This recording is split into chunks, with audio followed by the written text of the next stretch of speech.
Aujourd'hui, on se retrouve pour commencer une nouvelle série que j'ai titulée À la banque. Vous habitez en France, en Belgique, au Luxembourg, parfois en Suisse, parfois au Canada et vous avez du mal à parler spontanément à la banque. Parfois, ça vous arrive de bloquer quand vous parlez avec un conseiller qui travaille à la banque. J'ai donc décidé de vous faire une série de vidéos qui vont parler de cette thématique.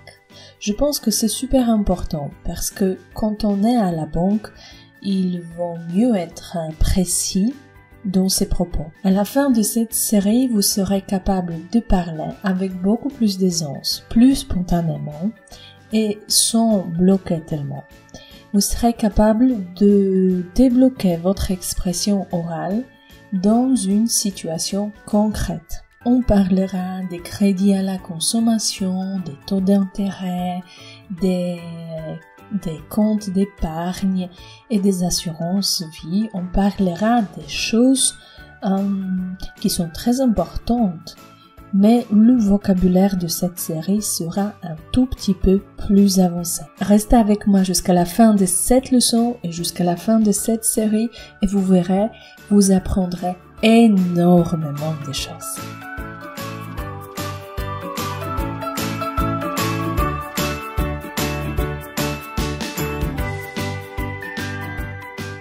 Cette leçon sera présentée en deux étapes. L'étape numéro 1, c'est un dialogue pratique. Et l'étape numéro 2, c'est un exercice avec des réponses vraies, faux. Le dialogue pratique que j'ai écrit spécialement pour vous, c'est un dialogue entre un monsieur et une conseillère qui travaille à la banque. Vous verrez, le dialogue est très intéressant et vous apprendrez plein de vocabulaire important pour parler à la banque. Écoutez le dialogue. Vous pouvez même le noter si vous voulez. C'est très important d'écrire quand on apprend une langue étrangère. Après le dialogue, je vous donnerai un petit exercice. Donc, commençons par le dialogue. On y va. Bonjour monsieur. Bonjour madame. J'ai rendez-vous avec vous pour parler d'un crédit à la consommation. Vous êtes monsieur? Je suis monsieur Gosset. Monsieur Gosset, effectivement, nous avons rendez-vous aujourd'hui à 14 heures. Allons au bureau, suivez-moi s'il vous plaît. Alors, quel est votre projet, monsieur?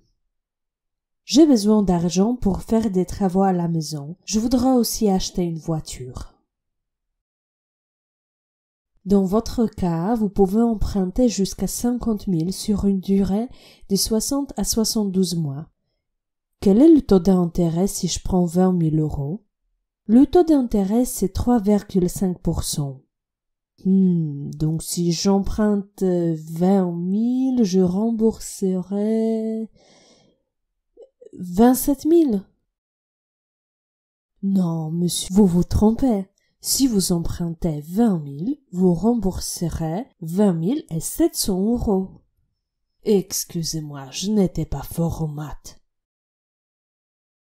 Oh, ce n'est pas grave. Donc, le taux d'intérêt, c'est 3,5%. En revanche, pour un crédit allant jusqu'à 50 000, le taux d'intérêt s'élève à seulement 2,5%. Donc, si je prends un crédit de 50 000, je rembourserai 62 500 euros. 62 500 euros. Je rembourserai 62 500 euros au total, c'est ça? Non. Qu'est-ce que vous avez eu du maths?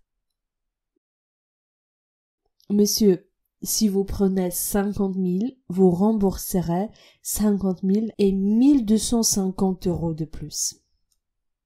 Est-ce que nous pouvons négocier si je prends encore un compte d'épargne?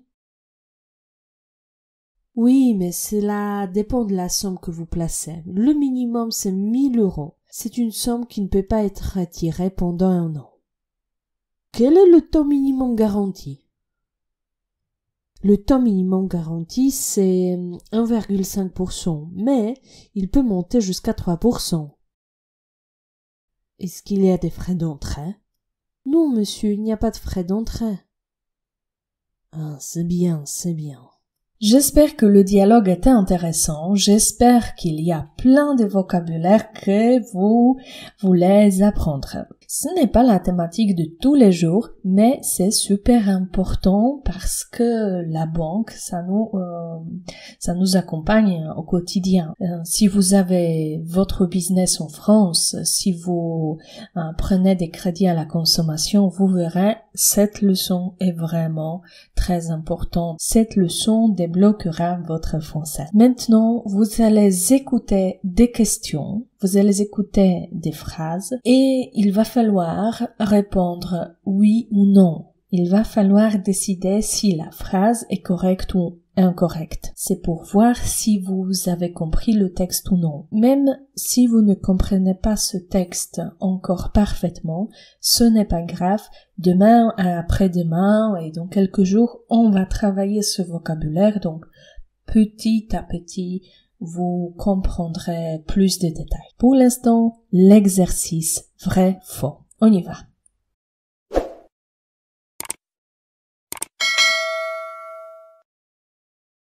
Étape 2. Lisez des phrases et décidez si elles sont correctes ou non. Vous avez 15 secondes pour répondre. Le client veut acheter une maison.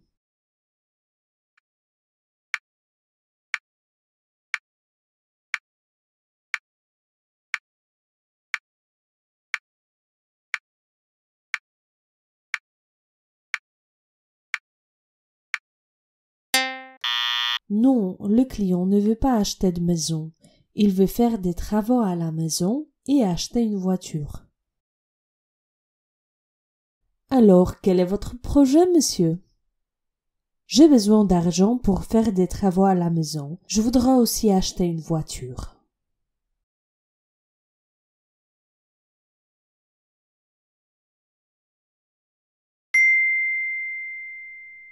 La conseillère propose un crédit de 50 000 euros.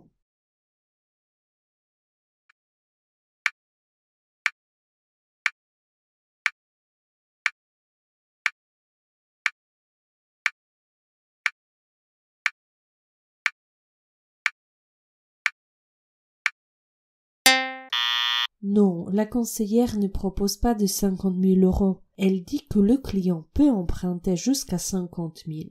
C'est une possibilité, pas une proposition. Alors, quel est votre projet, monsieur? J'ai besoin d'argent pour faire des travaux à la maison. Je voudrais aussi acheter une voiture. Dans votre cas, vous pouvez emprunter jusqu'à 50 000 sur une durée de 60 à 72 mois. Le client veut acheter toutes sortes de produits.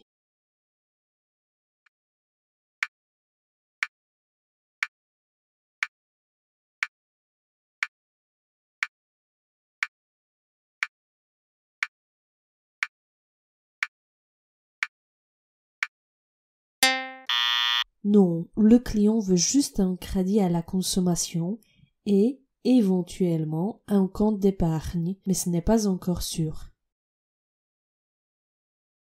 Est-ce que nous pouvons négocier si je prends encore un compte d'épargne?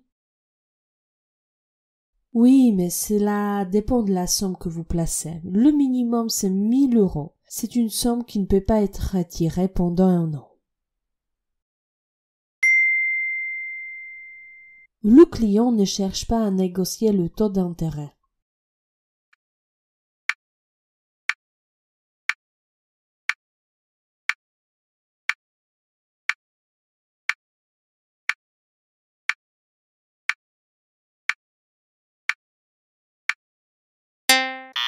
Si, justement, le client cherche à négocier le taux d'intérêt aussi bien du crédit que du compte d'épargne.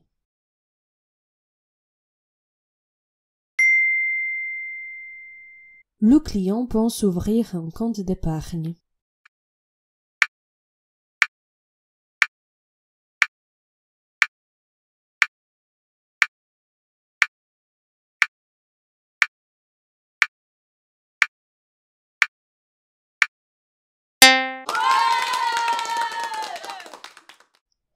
Oui, le client envisage d'ouvrir un compte d'épargne. Est-ce que nous pouvons négocier si je prends encore un compte d'épargne? Oui, mais cela dépend de la somme que vous placez. Le minimum, c'est 1 000 €. C'est une somme qui ne peut pas être retirée pendant un an.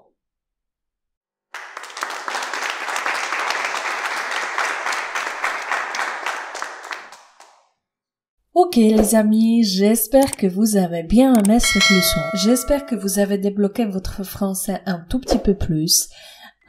Abonnez-vous à la chaîne YouTube pour avoir des notifications, pour soutenir la chaîne. Votre soutien est très important pour moi.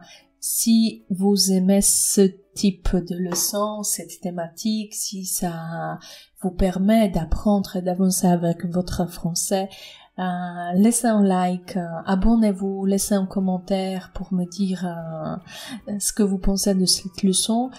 Et bon, on se voit demain pour avancer. Demain, j'analyserai ce dialogue en détail. Donc, je vous expliquerai le vocabulaire en détail. Et comme ça, le texte sera encore plus facile. Je vous souhaite bonne journée, bonne nuit. Je ne sais pas à quelle heure vous me regardez, mais en tout cas, à demain. Ciao, ciao.